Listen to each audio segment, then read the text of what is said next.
Hello there carpologists, I'm Joe and today we're going to be taking a look at spotting accurately. Now you join me on the banks of Bradley's Lake on the Cotswold Water Park, where I haven't actually got a single rod out yet because I've been fine-tuning my spots, and I found a lovely spot just off at the bottom of a barn. I was quite weedy out there. I'm going to put two rods on one spot, one on another, and I do need to spot very accurately because the area that I'm going to be fishing is quite small. It's dense weed everywhere and there's slightly less weed in some places which are even clearer than no weed at all. So I want to be getting the bait concentrated on that area. So I'm going to first go through all the equipment I'm using to make that a lot easier, and then we'll look at a few little different things to make it accurate.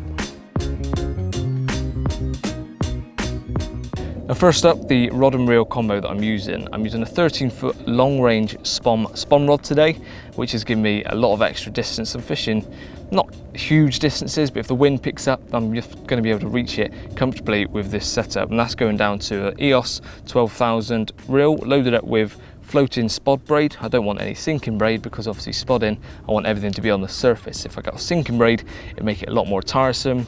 The braid would get heavier, and it's just not designed for the role of spodding. That's then attached to a 50-pound shock leader, and the reason behind the shock leader is because you've got a lot of initial stress and strain when casting a heavy Spomb weight. So if you were just using the spod braid straight through, it may be fine for shorter casts, but when you're really pelting it out there, it's going to put too much stress on it and can snap. So the reason for that is just making sure that you're not going to crack off on the cast. That's going down to a Spomb, which is, everyone knows what a Spomb is, so I don't need to go into too much detail about that. So that is the initial setup that I'm using. So that's all the equipment that I'm using. As I mentioned earlier, the spot I'm fishing is quite small, so I need to be accurate. And perfectly for me, there's a marker naturally there already for me. There's a lovely tree line, and I've got 2 or 3 trees that stick up above the rest, so I can see it clear as day in the day, and at night I'll still be able to see that silhouette marker if I need to get any bait out in the night, if I need to put some more, if I've had a fish or something like that. So trying to find a marker will make it a lot easier for you to be accurate.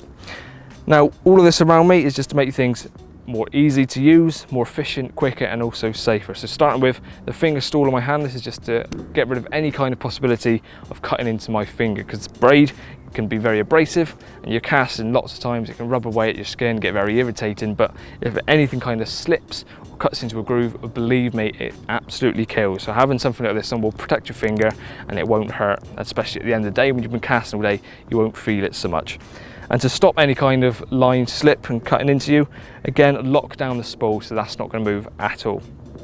Now the rest of the stuff around me is just to make things a bit easier really. I've got a spod stand just here, sitting with a bucket with all my bait in, perfect height so I don't have to bend down. You don't need one obviously, you can use one on the ground, but you'll find that bending down, back up, will tire you out, and again, if you're getting more tired, you're going to get more sloppy with your casting. So this keeps things all in one place and nice and easy to use. As you can see, there's a little rest here for the Spomb rod, and then all my baits here. I'm using the Spomb and a bait spoon. Again, bait spoon, don't have to have one, but it just makes things a lot less messy. Fill up my Spomb, my hands are clean, and we're good to go. And when it comes to casting, you want to keep the Spomb in line with the spigot. Keep it there every time, so that you keep as many things the same each time, you're more likely to stay accurate. Perfect. And as you can see, my marker is perfectly ahead of me. And I'm pretty sure that that marker is not going to move anytime soon. And another thing to make sure you keep the same is your position when you're casting out, because if you move, obviously that's going to be reciprocated the other end and where it lands. So keep everything as consistent as possible, and that means that everything will land as consistently as possible as well. And as you just saw there, the ease of turning, using the bucket, and then back to casting out without having to bend down. Now the shock leader is only probably a couple of rod lengths in length, and there we go, it's already out the end of the eye. Just takes that initial shock from the cast, flies through the eyes absolutely no problem, and just takes all that shock without any risk of cracking off and losing equipment, but also embarrassing yourself on the bankside.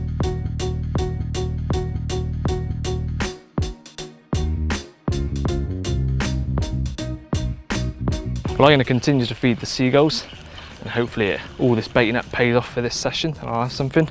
But I hope you gained something from this video, whether you're new to spomming out or have been doing it for a long time. It doesn't hurt to be refreshed or learn something new. So I hope that's helped some of you. Well, that's it from me, and I'll see you again soon.